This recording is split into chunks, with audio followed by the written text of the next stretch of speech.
Good evening, TheoTrade. This is Corey Rosenblum, and you're watching the Theo Nightly video for the 2nd of June, 2020. And we do have to start taking this rally seriously. Let's come back to this screen in a minute. This is our stocks making new 52-week highs. But before we get there, let's take a look at our broader picture. This is the Russell, which is showing a little bit of relative weakness. Why? Because it went down under the 100 print from 1700. That's a large percent move.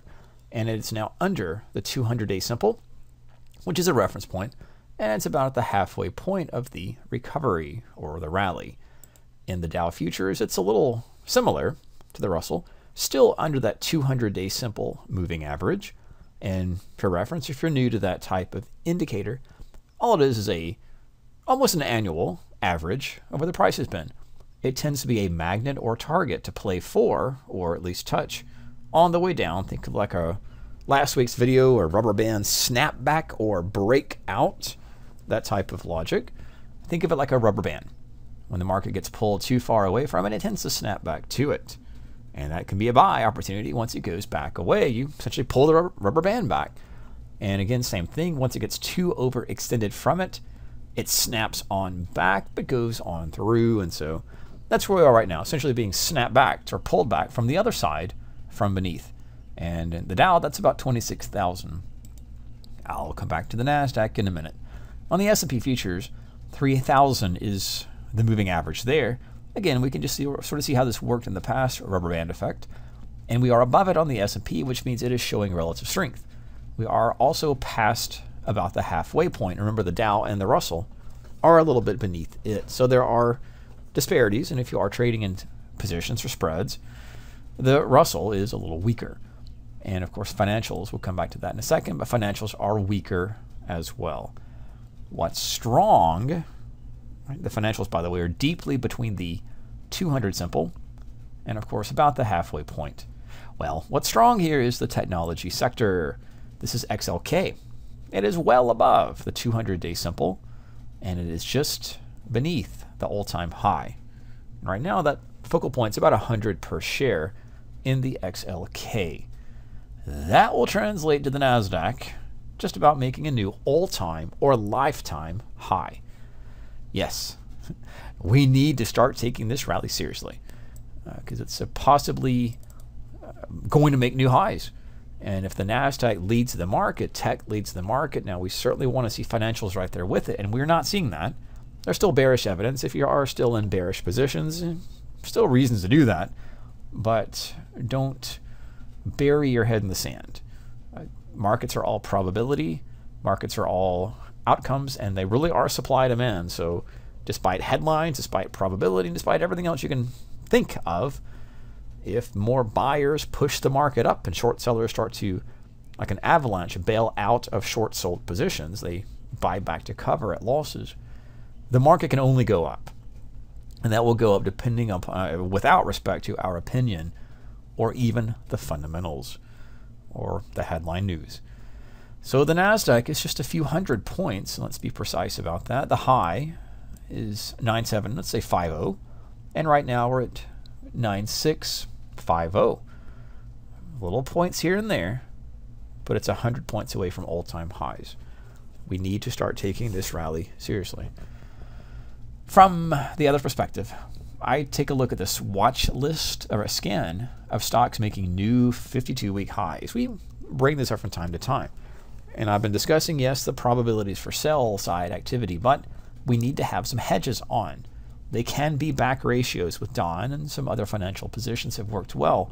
They can be bull call spreads, bull in out spreads, or any type of purchase that hedges off some of the net delta or net negative delta in your portfolio or trading account. This is the time to start taking that seriously. It actually is already passed, but if not, it's not too late. So now we can go inside the scan list, and as an update, this is the stocks making new 52-week highs, not necessarily 2020 highs, but new 52-week highs, right? The way we look at that is it's the highest high of 252, which is roughly a year. So it's not 2020. It's essentially the last 12 months. New all-time, not all-time highs, new 52-week highs. And I like to segment these. These are candidates to buy on pullbacks or retracements are strong stocks getting stronger. And strangely enough, that which makes new 52-week highs now has a greater chance to keep making new highs. That which makes new 52-year lows actually has a greater chance to keep making new 52-week lows, not the other way around. So for example, Ecolab, I won't go through all of them, but I do focus on the sectors in which they're appearing. Industrials, might not know those. eBay, we know what eBay is. Consumer discretionary, we know Lowe's and Home Depot. We know what those do. We probably visited one of those stores in our lifetime. Healthcare, that's in focus because of the coronavirus and the pandemic. So healthcare names, biotech names, Regeneron, it keeps coming up in our new list. It keeps getting stronger. We've mentioned this before as a bull hedge candidate. PayPal is an information technology. Is it financial? Is it technology? It's listed as an information technology. And Equinix, which is real estate, and of course Crown Castle. Things you might not be familiar with, and that's okay. These are the stocks making new 52-week highs, and we just pull this over to here, save it as a watch list, and we can take a look at some of the charts. And we'll do that. Oh, so Equifax, wow, right? That's a stock that just burst. And I like to show you in these examples the daily chart with volume. I'm interested in price levels and what happened on a short-term basis, so intraday basis. There's not a trade here because we're well overbought, well overextended. We want to buy on pullbacks. Pullbacks look like this, flag retracements. And we structure the trades off of that. For American Source Bergen, ABC, you'll see a similar surge to the upside that we saw in Equifax. Regeneron's the one I keep referring to you. I keep discussing it with you here because it is a strong stock getting stronger, and there are reasons why. I think they're reasonable. It's a technology stock. It's trying to make a vaccine or treatment for the coronavirus. So if that's in the news, and that's certainly in demand, the stock seems to react well to that. That's a fundamental backdrop or news type of backdrop. But outside of that, again, this stock keeps making new 52-week highs. And there is a higher chance of it continuing to make new highs. Therefore, we want to be buyers on pullbacks or buyers of calls or other strategies, maybe even sellers of puts, hedged, of course, spreads. Never go naked with a put under here or a call. Always have a type of covered call or a vertical. But the timing factor is on those pullbacks. So Regeneron, we've mentioned that plenty of times in prior videos, and it just keeps getting stronger. That's going to be a good hedge if you are net delta short. Home Depot may be surprising us because it's a retail name, but still, here it is. Reasons don't always, or logic doesn't always make sense, but that's why we focus on price and the probabilities. Lows right there with Home Depot may be a little bit stronger, and we won't go through them all. Roper, we'll look at certainly PayPal, which has gapped and gone, gapped and played up to the open air pocket, pulled back just gently, and gave a late or fast entry for very, very nimble traders, and of course eBay as well. Anything else? Not that I'm familiar with, but you can certainly look at some of those as well. And maybe Equinix, which is a real estate landlord leasing type of apartment company, and just real estate. Nevertheless, these are stocks getting stronger. There's not a lot of stocks that are weak getting weaker, but those are the names to be shorting. But again, back to our probability, we'll end the video taking this rally seriously. I'll draw your attention back to here.